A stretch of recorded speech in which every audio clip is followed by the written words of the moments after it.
Cycle की seat पर बैठे बैठे ही अखबार निकालकर आभा सदन में मेन गेट के ऊपर से फेंका। तभी एक सुंदरी गेट खोलकर बाहर निकलकर बोली, आप इस तरह अखबार क्यों फेंकते हैं? गेट के अंदर किसी के ऊपर गिर जाए या अखबार ही पानी में गिर जाए तो? सुंदरी की आकर्षक सूरत व कोयल जैसी मधुर आवाज़ से मैं इतना प्रभावित हुआ कि मुझे ज्ञात ही नहीं हुआ कि कब मेरे मुंह से निकल गया, जी गलती हो गई, कल से ध्यान रखूँगा। और वो सुंदरी मेरी तरफ मुस्कुराकर गेट के अंदर चली गई। गेट बंद हो गया तो मैं भी और अखबारों को बांटने के लिए साइकिल बढ़ाकर आगे चल दिया। मुझे सुबह लगभग 200 अखबार बांटने पड़ते हैं। अखबार एजेंसी से मिले हर पते पर जाकर अखबार देना पड़ता है।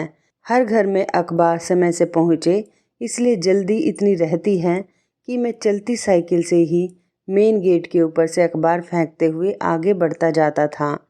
समय से अखबार बांटकर पढ़ने के लिए अपने कॉलेज पहुंच जाता। मगर उस दिन से मैंने आभा सदन में कभी भी चलते चलते अखबार नहीं फेंका। हमेशा साइकिल खड़ी करके मेन गेट के नीचे से अखबार सरका देता। कभी कभार वह सुंदरी गेट पर मिल जाती तो अभिनंदन की मुद्रा से मेरे हाथ अपने आप ही जुड़ जाते। वह भी मुस्कुरा देती। अस्पताल से लौटकर मैंने ऑटो रिक्शा अपने घर के दरवाजे पर खड़ा किया। पिताजी को सहारा देकर उसे नीचे उतारा और उन्हें सहारा देते हुए घर में पहुंचाकर चारपाई पर लिटा दिया। माँ ने उन्हें घर में पानी के साथ दवा खिला दी तो वह चारपाई पर ही आराम करने लगे। मैं कॉलेज के लिए लेट हो गया था, इसलिए मैंने आज कॉलेज की छुट्टी करना ही ठीक समझा। पिताजी की तबीयत खराब थी तो मैं घर में ही पड़ा क्या करता। घर से खाना पीना खाकर मैं पिताजी का ऑटो लेकर निकल गया। घर में पड़े रहने से अच्छा है ऑटो से कुछ कमाई ही कर लाऊं। मैं ऑटो लेकर सवारी के इंतज़ार में धीरे धीरे आगे बढ़ रहा था। अभी मैं लगभग 1 किलोमीटर ही सड़क पर चला था कि वही सुंदरी सड़क के किनारे कार के पीछे विचलित मुद्रा में खड़ी थी। मैंने उसे देखकर ऑटो रोककर कहा, अरे आप यहाँ कैसे? मुझे देखकर वह कुछ मुस्कुराती हुई बोली, ऑफिस में एक अर्जेंट मीटिंग थी और कार को भी यहीं ख़राब होना था। दूसरी गाड़ी घर पर खड़ी है मगर अभी तक ड्राइवर नहीं पहुँचा है। यहीं से कोई टैक्सी पकड़ लूँगी, उसी का इंतज़ार कर रही थी। आप इंतज़ार क्यों कर रही हैं? मैं आपको अपने ऑटो से छोड़ दूँगा। उस सुंदरी ने मुझसे कहा, तुम तो अखबार बांटते हो, ऑटो भी चलाते हो।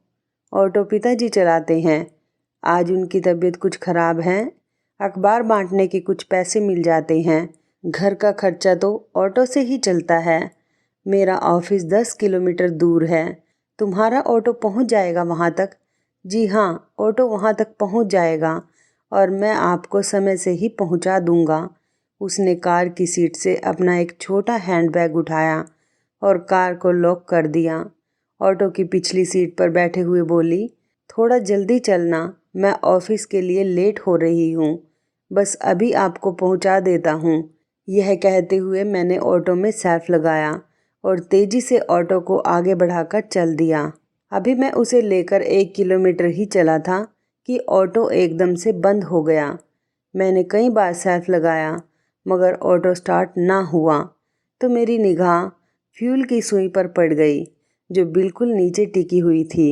मुझे समझ से देर ना लगी कि ऑटो में डीजल समाप्त हो गया। मेरा दुर्भाग्य मुझ पर सवार हो गया। मेरी जेब में एक भी पैसा नहीं था और पास में कोई डीजल टंकी भी नहीं थी। मुझे उदास देखकर वह बोली, अब क्या हुआ? डीजल समाप्त हो गया। यहाँ तो पास में कोई टंकी भी नहीं है। खैर कोई बात नहीं, मैं कोई टैक्सी ले लेती हूँ। और इतना कहकर वो ऑटो से उतरकर नीचे सड़क पर आकर खड़ी हो गई। दुर्भाग्य के साथ मेरा सौभाग्य भी कम ना निकला। ऑटो में डीजल खत्म होने को मैं अपना दुर्भाग्य समझूं या सौभाग्य, इसे मैं अपना सौभाग्य ही समझता हूँ, क्योंकि जिस जगह डीजल समाप्त हुआ वहाँ से चंद कदम दूरी पर ही मेरा प्रिय मित्र हरीश अपनी बाइक पर बैठा फ़ोन पर किसी से बात कर रहा था। मैं भागकर उसके पास पहुंच गया और उसे अपनी सारी राम कथा सुनाकर कुछ समय के लिए उसकी बाइक मांग ली। बाइक लेकर मैं उसके पास आ गया। मैंने कहा, बैठिए। अरे यार, बाइक कहाँ से ले आए? मेरे मित्र की है। अब तो मैं आपको समय पर ही पहुँचा दूँगा।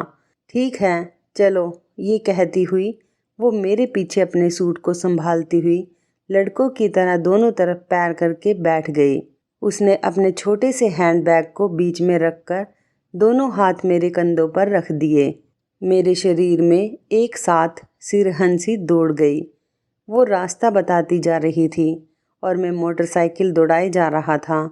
कंधे पर उसके फूल जैसे कोमल हाथों का स्पर्श बड़ा ही सुखद व रोमांटिक लग रहा था। मैं मीठे सपनों में खोए जा रहा था। बाइक चलाते चलाते सुनहरे ख्वाब देख रहा था। दिल की कामना थी कि यह सुनहरा सफ़र कभी समाप्त ही ना हो। उसे पाने की तमन्ना हृदय में उमड़ने लगी। मेरे हृदय में उसके लिए प्यार का बीज अंकुरित होने लगा। खुशी से मेरा हृदय अंतरिक्ष में उड़ान भरने लगा। अंतरिक्ष में उड़ान भरते भरते मैं चांद तारे चुन ही रहा था कि मैं अंतरिक्ष में ठिकाना ना मिलने पर एक साथ धड़ाम से नीचे ज़मीन पर गिर पड़ा। जब मेरे कानों ने यह आवाज़ सुनी कि मेरा ऑफिस आ गया है, मैंने अपने आप को संभाला और बाइक रोक दी। उसने धीरे धीरे अपने हाथ मेरे कंधे से सरकाकर बैग को पकड़ लिया और बाइक से उतरते हुए बोली, आपका बहुत बहुत धन्यवाद जी। आपने मुझे समय पर पहुंचा दिया। यही है मेरा ऑफिस। उसके हाथ मेरे कंधे से ऐसे सरक गए जैसे मेरे जिस्म से मेरी जान सरक गई हो। मेरा ख्वाब टूटा तो मैं आभा स्टील लिमिटेड के सामने खड़ा था। आभा स्टील शहर का सबसे बड़ा और ख्याति प्राप्त स्टील प्लांट था। अच्छे अच्छे इंजीनियर उसमें नौकरी करने के लिए लालायित रहते थे। मैंने भी आभा स्टील का नाम अच्छी तरह सुन रखा था और मैंने यह भी सुना था कि इसकी मालकिन कोई लड़की आभा है। मैंने कुछ संभल कर पूछा, क्या आप इसी कंपनी में नौकरी करती हैं? नहीं, ये मेरी ही कंपनी है। मैं इसकी मालकिन हूँ। हाँ, मेरा ही नाम आभा है। यह सुनकर तो मैं हक्का बक्का ही रह गया। आपसे प्रतिदिन मुलाकात होती है, फिर भी मैं आपको पहचान ना सका। इसे कहते हैं चिराग तले अंधेरा। मैं कब से आपको जानता था, मगर मुझे यह पता नहीं था कि आप ही आभा स्टील की मालकिन हैं। मैं अपने मन में यही सोच रहा था कि आज तो मैं इसके साथ सफ़र भी कर रहा था और क्या क्या ख्वाब देख रहा था। कहाँ मैं और कहाँ ये। यह तो मेरे लिए खट्टे अंगूर ही हैं। मैं इन्हें पाने की ख्वाब देख रहा था।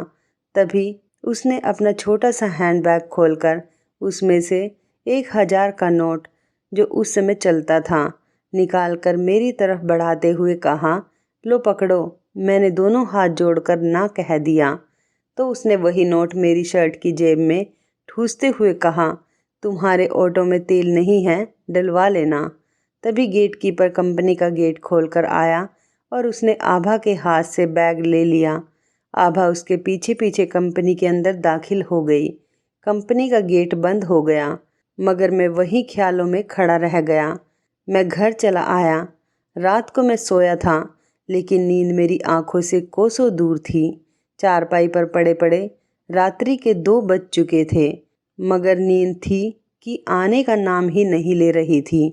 आभा का प्यार मेरे लिए दूर की कौड़ी था और मुझ में इतनी हिम्मत भी नहीं थी कि उसके सामने अपने प्यार का इजहार कर सकूं। मगर हृदय में जो प्यार का बीज अंकुरित हो चुका था, उसे कैसे नष्ट करूं? मेरी औकात ही क्या है जो आभा जैसी लड़की के सामने अपने प्यार का इजहार करूं और आभा मान जाए। आसमान में ऊंची उड़ान भरने के लिए हवाओं का रुख देख लेना चाहिए, क्योंकि वहाँ ठिकाने नहीं होते। वहाँ से गिरे तो ज़मीन पर ही आओगे, हड्डियाँ भी नहीं बचेंगी। आभा कोई साधारण लड़की नहीं है जो मेरे प्यार को स्वीकार कर ले। अब भी संभल जाओ, उसे भूलने में ही लाभ है। मेरी अंतरात्मा मुझे समझाती रही, मगर दिल था जो कि भूलने को तैयार नहीं था। मेरा नसीब भी कहाँ आकर अटक गया। जो नसीब में नहीं था, उसे पाने की चेष्टा सूरज को छू लेने के समान थी। हृदय की वेदना को मैं अच्छी तरह महसूस कर रहा था, मगर मैं बेबस था। आभा की यादें दिल को कुरेदती रही। पूरी रात नींद आंखों से दूर हो रही थी। सुबह के 4 बज गए तो मैं साइकिल उठाकर अखबार बांटने के लिए न्यूज़ एजेंसी पहुंच गया। न्यूज़ एजेंसी से अखबार उठाकर मैं प्रतिदिन की तरह वहीं से बांटते बांटते आभा सदन तक पहुंच गया। मेन गेट पर आभा को खड़ा देखकर मुझे कोई आश्चर्य नहीं हुआ, क्योंकि वह कभी कभार मुझे पहले भी मिलती थी। मैंने साइकिल खड़ी की और साइकिल के करियर से एक अखबार निकालकर आभा की तरफ चल दिया। मैंने दोनों हाथ जोड़ने की मुद्रा में अखबार को दोनों हाथों के बीच में दबाकर अखबार को आभा की तरफ बढ़ा दिया। मेरे हाथों के बीच से अखबार खींचते हुए आभा बोली, चाय नहीं पियोगे? जी। अंदर आओ, एक कप चाय पी लो। सुबह घर से जल्दी चले होंगे, इसलिए चाय भी नहीं पी होगी। जी, अभी तो मैं लेट हो रहा हूँ। समय पर सभी के यहाँ अखबार पहुँचाना है, फिर किसी दिन। अखबार तो तुम रोज ही बांटते हो, तुम्हें किस दिन समय मिलेगा? जी हाँ, ये तो अपना धंधा है ही। किसी दिन अखबार बांटने के बाद आऊँगा। किसी दिन क्यों, आज ही अपना काम समाप्त करने के बाद आ जाओ। चाय के साथ साथ कुछ बातें भी कर लेंगे। अखबार बांटते बांटते कॉलेज का समय हो जाता है, इसलिए आज तो नहीं आ पाऊँगा। अच्छा, संडे को मिलते हैं। संडे को खाली रहते हो? संडे को कॉलेज की छुट्टी रहती है। अखबार बांटने के बाद घर पर ही पढ़ाई करता हूँ। तो ठीक है, संडे को मैं तुम्हारा इंतज़ार करूँगी। जी, मैं कोशिश करूँगा। कोशिश नहीं, मैं इंतज़ार करूँगी। तुम्हें अवश्य आना है। जी अच्छा, कहते हुए मैं अपने साइकिल पर चढ़कर आगे बढ़ गया। आभा वहीं खड़ी रही। कुछ दूर जाकर मैंने पीछे मुड़कर देखा तो आभा वहीं खड़ी मुझे ही निहार रही थी। अखबार बांटते बांटते मैं यही सोचता रहा कि मुझे आभा चाय पर क्यों बुला रही है। कहीं उसे भी तो मुझसे प्यार नहीं हो गया, या मेरी गरीबी को देखकर मुझ पर तरस खा रही होगी कि मैं सुबह 4 बजे से घर से निकल जाता हूँ। चाय भी नहीं मिलती होगी तो इसे एक कप चाय ही पिला दूँ। प्यार करने के लिए तो शहर में उसके लिए एक से एक रईस पड़े हैं। किसी से भी प्यार कर लेगी, किसी को भी अपना जीवन साथी बना लेगी। मुझ में ऐसी क्या खूबी है जो मुझे ही चाहेगी? मगर ये प्यार भी अजीब चीज़ है। दिल जहाँ लगा उसी का हो गया। ये प्यार अमीरी गरीबी, ऊंच नीच, भेदभाव, जाति पाति कुछ भी नहीं देखता है। हो सकता है उसके दिल में भी कुछ हो सकता है वह भी मुझसे प्यार करने लगी हो। जो भी हो, इतवार को मुलाकात का वादा तो किया ही है, बुलाया है उसने।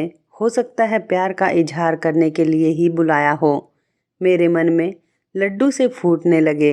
मुझे अपने आप पर गुस्सा भी आने लगा कि इतना लंबा वायदा मैंने क्यों किया। अभी 4 दिन बाकी हैं। मैं जल्दी में भी समय निकाल सकता था। दिन में समय नहीं मिलता तो रात में भी आ सकता था। कैसे कटेंगे ये 4 दिन? आज ही अखबार बांटकर उसकी कोठी के सामने से वापस निकलूँगा।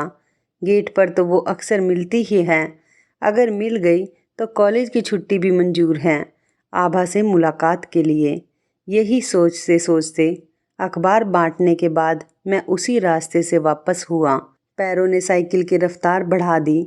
आभा से मिलने के लिए दिल ने भी यह मान लिया कि आभा गेट पर ही खड़ी मिलेगी और दोबारा से चाय के लिए कहेगी। हृदय खुशी से उछलने लगा। आभा सदन दूर से ही दिखाई दे रहा था और साइकिल भी हवा की तरह से उड़ रही थी। मगर यहाँ क्या, गेट बंद देखकर मैं आसमान से ज़मीन पर आ गया। पैरों की हवा निकल गई, जैसे मैं कितने ही दिनों से बीमार चल रहा हूँ। साइकिल की रफ्तार पर भी ब्रेक लग गया। जो साइकिल हवा की तरह उड़ रही थी वह अब रेंगने लगी। चलकर मैंने कॉलेज जाना ही उचित समझा। 4 दिन मेरे कैसे गुजरे ये आपको मैं क्या बताऊं। हाँ, एक दिन एक एक युग के समान गुजरा। उससे अधिक अचंभा मुझे इस बात का हुआ कि मुझे अभी आभा किसी भी दिन गेट पर नहीं मिली, जो अक्सर मिल जाया करती थी। आज संडे था, आज का तो वायदा था, मगर आभा आज भी गेट पर मुझे दिखाई नहीं दी। मैं तो अखबार गेट कीपर को देकर आगे चलता बना। हृदय में लालसा तो उठी कि गेट कीपर से पूछ लूं, मगर अंतरात्मा ने गवाही नहीं दी। इसलिए मैं अखबार बांटता हुआ आगे बढ़ता गया। अखबार बांटकर आभा से मिलने का उत्साह मेरे हृदय में छलांगे भर रहा था। चाय तो एक बहाना था, चकोर तो अपने चांद का ही दीवाना था। लगभग 8:30 बजे तक मैंने अपने सभी अखबार बांट दिए, जिन्हें मैं पहले कभी भी 9 बजे तक नहीं बांट पाया था। मैंने तुरंत ही वापसी की। जैसे मैं उड़कर आभा सदन के गेट पर आ ही गया। गेट पर खड़े संतरी से मैंने कहा, जी मुझे आभा जी से मिलना है। संतरी ने पूछा, क्या काम है? उन्होंने मुझे बुलाया था। कब? आज ही बुलाया था। संतरी कुछ झल्ला कर बोला, आज तो बुलाया था, मगर कब बोला था आज आने के लिए? जी 4 दिन पहले। 4 दिन पहले तो आभा मैडम की गाड़ी का एक्सीडेंट हो गया था। उन्हें बहुत गंभीर चोटें आई हैं, तभी से वह अस्पताल में भर्ती है। उनके गुर्दे। संतरी ने आगे क्या कहा मुझे भी होश नहीं है। मैं बदहवास साइकिल दौड़ाता हुआ अस्पताल पहुंच गया। आभा जी आईसीयू वार्ड में भर्ती थी।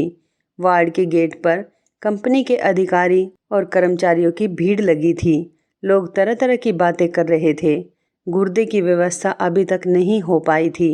अगर किडनी नहीं मिली तो देखो शायद आजकल में मिल जाए। जीएम साहब काफ़ी भागदौड़ कर रहे थे। अरे वह तो 5-10 लाख रुपए भी देने को तैयार हैं, मगर कोई डोनर तो मिले। लोगों की तरह तरह की बातों को सुनकर मुझे समझते देर न लगी कि आभा को गुर्दे की ज़रूरत है। मेरे लिए इससे ज़्यादा अच्छा अवसर और क्या होता आभा के काम आने का। लेकिन यहाँ मेरी किस्मत साथ देगी कि नहीं, ये मुझे संदेह था, क्योंकि ब्लड ग्रुप भी तो मिलना था। वहाँ खड़े लोगों से मैं परिचित तो नहीं था, मगर मैंने वहाँ एक बंदे से कह दिया कि मैं आभा मैडम के लिए गुर्दा दान करना चाहता हूँ। खड़ी भीड़ में जैसे खुशी की लहर दौड़ गई। तुरंत जीएम साहब को सूचना दी गई तो मैं भी हाजिर हो गया और मुझे देखकर खुशी से बोले, क्या तुम अपना एक गुर्दा दान करना चाहते हो? जी हाँ मैम, के लिए तो मैं अपना जीवन बलिदान कर सकता हूँ। ठीक है, अगर तुम्हारा ब्लड ग्रुप मैच कर गया मैडम के ब्लड ग्रुप से, और अगर तुम स्वेच्छा से मेम साहब के लिए गुर्दा दान कर रहे हो तो हम तुम्हारी बहुत मदद करेंगे। साथ ही तुम्हें 5 लाख रुपए पुरस्कार बतौर देंगे। अन्य कोई आवश्यकता हो तो बेझिझक कह देना। जी मैं किसी पुरस्कार या मदद के लिए गुर्दा दान नहीं कर रहा हूँ, मैं तो आभा जी के लिए गुर्दा दे रहा हूँ। यहाँ मेरी किस्मत ने साथ दिया और मेरा ब्लड ग्रुप आभा जी के ब्लड ग्रुप से मैच कर गया। डॉक्टरी जांच के बाद हरी झंडी मिलते ही मुझे ऑपरेशन थिएटर में पहुंचा दिया गया और वहां सभी लोगों में खुशियों की लहर दौड़ गई। पहले से आभा मूर्छित अवस्था में ऑपरेशन टेबल पर पड़ी हुई थी। उसी के बराबर में एक अन्य टेबल पर डॉक्टरों की टीम ने मुझे लिटाकर एक इंजेक्शन लगा दिया। पता नहीं दूसरे दिन मुझे होश आया तो मैं भी उसी आईसीयू वार्ड में आभा के बराबर वाले बेड पर पड़ा हुआ था। आभा अभी भी मूर्छित थी। मेरी बाईं कोख में ऑपरेशन के कारण हल्का दर्द था। हालत सुधरती गई तो मुझे आईसीयू से निकालकर 2 दिन बाद ही वार्ड में शिफ्ट कर दिया गया, मगर आभा आईसीयू में ही रही। उसकी हालत में तो सुधार था, मगर स्थिति अभी भी गंभीर बनी हुई थी। लगभग 10 दिन बाद मुझे अस्पताल से छुट्टी मिल गई, मगर वह अभी तक आईसीयू में ही थी। अस्पताल से छुट्टी के समय मैंने आभा से मिलना भी चाहा, मगर कुछ बीमारियों के खतरों की वजह से डॉक्टरों ने मुझे मिलने नहीं दिया। आभा का दीदार दूर से ही शीशे की दीवार से करके मैं अपने घर पहुंच गया। 2 महीने बाद मेरे बीटेक फाइनल के एग्ज़ाम थे। कुछ ऑपरेशन के कारण डॉक्टर ने भी आराम करने की सलाह दी तो मैंने एग्ज़ाम होने तक अखबार बांटने का काम छोड़ दिया। घर पर ही रहकर अपनी परीक्षा की तैयारी में जुट गया। परीक्षा का परिणाम आते ही मेरी खुशी का ठिकाना ना रहा। मुझे कॉलेज कैंपस से ही धर्मा स्टील प्लांट में असिस्टेंट प्रोडक्शन मैनेजर का पद 9 लाख रुपए के पैकेज के साथ मिल गया। धर्मा स्टील आभा स्टील से छोटी कंपनी थी, मगर मेरे लिए 9 लाख रुपए का पैकेज बहुत बड़ी रकम थी। मैंने धर्मा स्टील प्लांट में कार्यभार संभाल लिया तो कंपनी ने मुझे रहने के लिए फ्लैट और आने जाने के लिए 4 पहिया वाहन उपलब्ध करा दिया। मैं अपने माता पिता के साथ पुराना घर छोड़कर नए फ्लैट में पहुंच गया। पिताजी का ऑटो भी मैंने बेच दिया। वह भगवान के भजन में अपना जीवन यापन करने लगे। घर में झाड़ू पोछा, कपड़े व बर्तन धोने को नौकरानी आने लगी, जिससे माँ को भी आराम मिल गया। इधर आभा को होश आने के बाद जीएम ने आभा को सारी बात बताई। आभा ने उस लड़के से मिलने की इच्छा व्यक्त की, लेकिन मेरा पता ना होने के कारण आभा मुझसे मिल नहीं पाई। अब आभा के यह पूछने पर कि उस लड़के को पुरस्कार के तौर पर क्या दिया गया है, जीएम ने यह बताया कि उस लड़के ने कुछ भी पुरस्कार लेने से मना कर दिया और सुधार होने के बाद बिना बताए ही अस्पताल से चला गया। धीरे धीरे आभा की स्थिति में सुधार आने लगा। डॉक्टर ने महीने तक आभा को आराम करने के लिए कहा था। जब तक आभा बिस्तर पर रही, उस लड़के के बारे में ही सोचती रही कि आखिर उस लड़के ने मेरी मदद क्यों की। कोई अपने सगे के लिए भी किडनी दान नहीं करता है और उसने मुझ पराई के लिए इतनी बड़ी कुर्बानी क्यों दी। आभा ने अपने मैनेजर से कहकर मेरा पता लगाने की बहुत कोशिश की, लेकिन कुछ पता नहीं चला। इधर धर्मा प्रोडक्शन में नौकरी लगने से मैं बहुत खुश था और मैंने कंपनी के प्रोडक्शन में नए नए प्रयोग कर सुधार करना शुरू कर दिया था। साल के अंत तक परिणाम भी अच्छे आने लगे। धर्मा स्टील में कम लागत पर उत्तम गुणवत्ता का अधिक माल तैयार होने लगा, जिससे बाजार में धर्मा स्टील की धाक जम गई। माल कम कीमत पर मिलने लगा तो साल के अंत तक धर्मा स्टील के कारोबार में बहुत उछाल आया। धर्मा स्टील ने कारोबार के पहले एक वित्त वर्ष में ही आभा स्टील को पीछे छोड़ दिया। महीनों आराम करने के बाद डॉक्टर की सलाह से आभा ने भी अपनी कंपनी को ज्वाइन कर लिया था। आभा स्टील का कारोबार वैसे तो पहले की तरह ही चल रहा था, मगर गत वर्ष से धर्मा स्टील प्लांट ने प्रोडक्शन व बाजार में आभा स्टील को पीछे छोड़ दिया। आभा ने कई बार अधिकारियों की मीटिंग भी ली, मगर स्थिति में अधिक सुधार ना हुआ तो आभा ने जीएम को धर्मा स्टील का उदाहरण देते हुए कहा, उनका प्रोडक्शन कैसे बढ़ गया, जबकि वह तो हमारे सामने कुछ भी नहीं थे। हमारा प्रोडक्शन और हमारे माल की डिमांड क्यों नहीं बढ़ी। धर्मा स्टील प्लांट हमारे सामने एकदम नई कंपनी है और वह देखते ही देखते हमसे आगे निकलती जा रही है। क्या कारण है? जीएम ने कहा, गत वर्ष धर्मा स्टील प्लांट ने एक नए इंजीनियर सूरज धवन को अपॉइंट कर प्रोडक्शन मैनेजर बनाया था। तभी से धर्मा स्टील का प्रोडक्शन गति पकड़ता गया। प्रोडक्शन अधिक हुआ तभी बाजार में उनकी स्थिति हमसे अच्छी रही। सूरज धवन का नाम मैं पहली बार सुन रही हूँ। क्या आपने कभी सूरज धवन से मुलाकात की है? जी नहीं मैडम, सूरज धवन कोई नया ही लड़का है। धर्मा में उसका फैंस अपॉइंटमेंट है। आप कल उससे मिलने की कोशिश करें, या ऐसा करें कल उसे हमारे ऑफिस में ही बुला लें। वहीं बैठकर उससे बात होगी। किसी भी कीमत पर उसे अपने यहाँ जोड़िए, चाहे हमें उनके लिए दुगना वेतन ही क्यों ना देना पड़े। मुलाकात के लिए लेटर टाइप करके अभी उसके कार्यालय को भेजो। जी मैडम, मैं अभी लेटर भिजवाता हूँ, कहते हुए जनरल मैनेजर आभा के कार्यालय से निकलते हुए अपने कार्यालय में पहुँच गए और एक पर्सनल लेटर टाइप करके कर्मचारी द्वारा धर्मा स्टील प्लांट में सूरज धवन के कार्यालय में पहुंचा दिया गया, जिसमें आभा से कल कार्यालय में मुलाकात का निमंत्रण था। यूं तो शाम 4 से 5 बजे ही ऑफिस का काम समाप्त हो जाता था, मगर मैं नए नए प्रयोग करने के लिए अक्सर रात 8-9 बजे तक प्लांट में ही रुकता था। आभा का पत्र मिलने के बाद हृदय में एक अजीब उल्लास पैदा हो गया। आभा के पत्र ने हृदय में दबे हुए प्यार को प्रज्वलित कर दिया। पहले मैं अखबार बांटता था, तब तो अक्सर चांद का दीदार हो जाता था, मगर अब मुलाकात का कोई बहाना भी नहीं था, इसलिए 1 साल का समय निकल गया। मगर आज पत्र ने मुलाकात की चाहत पैदा कर दी। दिल तो चाह रहा था कि आज शाम को ही आभा सदन में जाकर मिल लूं, मगर यह शिष्टाचार के विरुद्ध था। कल के लिए निमंत्रण था, कल का इंतजार अवश्य करूँगा, क्योंकि लोग तो इंतजार में जीवन व्यतीत कर देते हैं। मेरे लिए तो एक रात का ही सवाल था। इंतजार की घड़ियां कितनी लंबी होती हैं, आज ये मैं महसूस कर रहा था। रात जैसे कांटे नहीं कट रही थी। आभा की याद रह रह कर दिल को कचोट रही थी। मैं जानता था कि आभा का प्यार मेरे लिए दूर की कौड़ी है, इसलिए मैं आभा को भूलना ही चाह रहा था।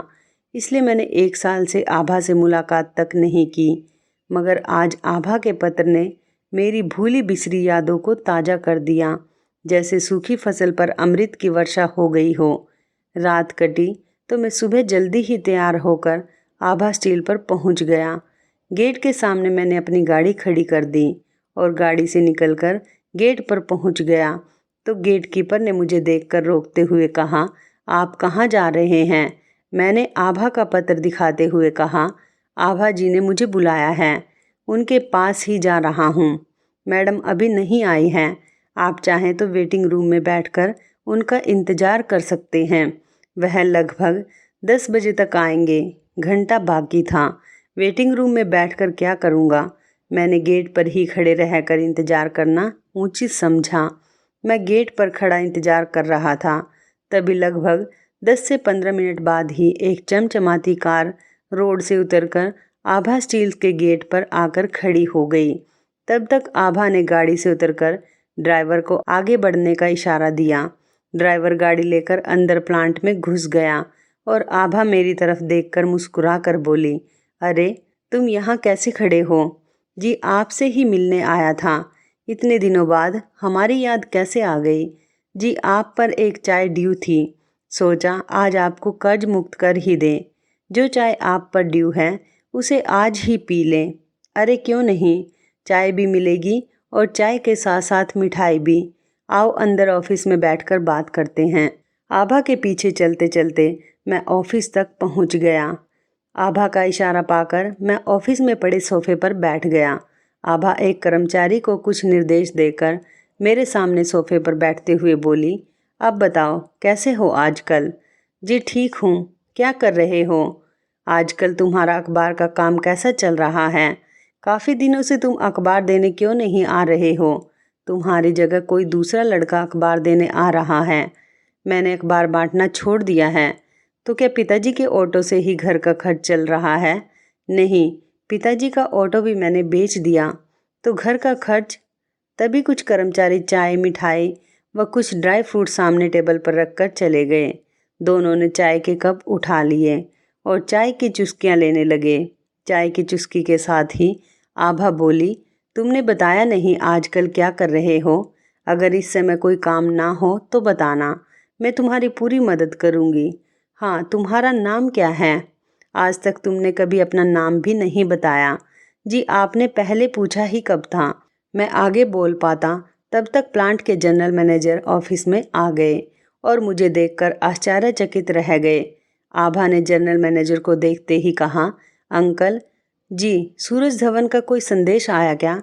जीएम साहब आत्मविश्वास भरी लंबी सांस लेकर मुस्कुराते हुए बोले, मैडम सूरज धवन का तो अभी तक मेरे पास कोई संदेश नहीं आया, मगर आप जिस सूरज के बारे में मुझसे 1 साल से पूछ रही हैं उसकी तलाश कर रही थी। ये वही सूरज है जिसने आपको अपना गुर्दा दान किया था। उस समय इसने अपना नाम सूरज ही लिखवाया था। अस्पताल से छुट्टी होने के बाद भी हम इनसे कभी नहीं मिल सके क्योंकि इन्होंने अपना पता दर्ज नहीं कराया था। प्लांट के जनरल मैनेजर की बात सुनते ही आभा मेरी तरफ कृतज्ञता भरी नज़रों से देखने लगी। उसके हृदय में छुपा प्यार फिसलकर आंखों से निकलकर कपोलों पर लुढ़कने लगा और आभा के कपोलों पर फिसलते हुए आंसुओं को देखकर मेरा हृदय द्रवित हो गया। मैं अपने आप को रोक ना सका तो मेरे हाथ उन आंसुओं को पोंछने के लिए आभा के कपोलों पर पहुंच गए। आभा ने भी मेरे हाथ को अपने हाथ से वहीं दबा लिया।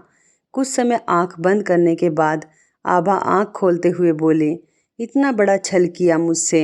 मैं सिहरते हुए बोला, छल? मुझसे कोई भूल हुई है क्या? हाँ, शायद इसे भूल ही समझूंगी। आभा सदैव सूरज की होती है। सूरज के बिना आभा का कोई अस्तित्व नहीं है। तुमने सूरज बनकर आभा को प्रकट तो किया, मगर सूरज बनकर भी सदैव छुपे ही रहे। इसे तुम्हारी भूल समझूं या अपना नसीब, मैं कुछ समझा नहीं। इसमें समझने की क्या बात है? तुम अगर मुझे अपना गुर्दा ना देते तो ये आभा कहाँ होती? गुर्दा देकर तुमने जो मुझे जीवन दान दिया है, तभी तो यहाँ आभा तुम्हारे पास बैठी है, अन्यथा उसी समय मर गई होती। तो ये जीवन तुम्हारा ऋणी हुआ कि नहीं। ये जो दिल धड़क रहा है तुम्हारे ही कारण, ये जो सांस आ रही है जा रही है तुम्हारे ही कारण। आभा के जीवन की जो आभा है उसके सूरज तुम ही तो हो, और तुम भी अब तक छुपे रहे। इतना कहकर आभा ने अपना सर मेरे कंधे पर रख दिया तो मेरे हाथ की उंगलियां बेबस सी आभा की आंखों के आंसू पोंछने लगे। प्लांट के जनरल मैनेजर तभी से गुमसुम बैठे सब नज़ारा देख रहे थे। उनकी अनुभवी आंखें आभा के चेहरे को बार बार पढ़ रही थी। वह खड़े होकर बोले, मैडम, सूरज धवन को अब तक आ जाना चाहिए था, मगर वह अब तक नहीं आए हैं। मैं उनके पास पुनः संदेश भेजता हूँ। और इतना कहकर वह बाहर निकल गए तो आभा मेरे गले से लग गई। अपने अधरों को मेरे कपोलों पर घुमाते हुए बोली, बोलो सूरज, अब तक तुम कहाँ रहे। मेरे शरीर में सिहरन सी दौड़ गई। आभा से प्यार का जो सपना मैंने देखा था वो पूरा हो रहा था। जिस आभा के प्यार को मैं दूर की कौड़ी समझता था वही आभा मेरे आलिंगन में थी। मैं कितना खुशनसीब था कि आभा भी मुझसे प्यार करने लगी। आभा के सामने तो मैं एक कर्मचारी ही था, वह ठहरी प्लांट की मालकिन। मैंने थोड़ा शर्माते हुए कहा, आपके आदेश का इंतजार कर रहा था। गुर्दा देने के बाद 1 साल से तुम मेरे पास आए क्यों नहीं। गुर्दा देकर मैंने कोई एहसान नहीं किया था जो उसे जताने तुम्हारे पास आता। मेरे दिल ने तुमसे प्यार किया था, उसी प्यार को मैंने अपना गुर्दा दिया था, तुम्हें नहीं। तुम मुझसे प्यार करते थे तो तुमने मुझसे कभी कुछ कहा क्यों नहीं।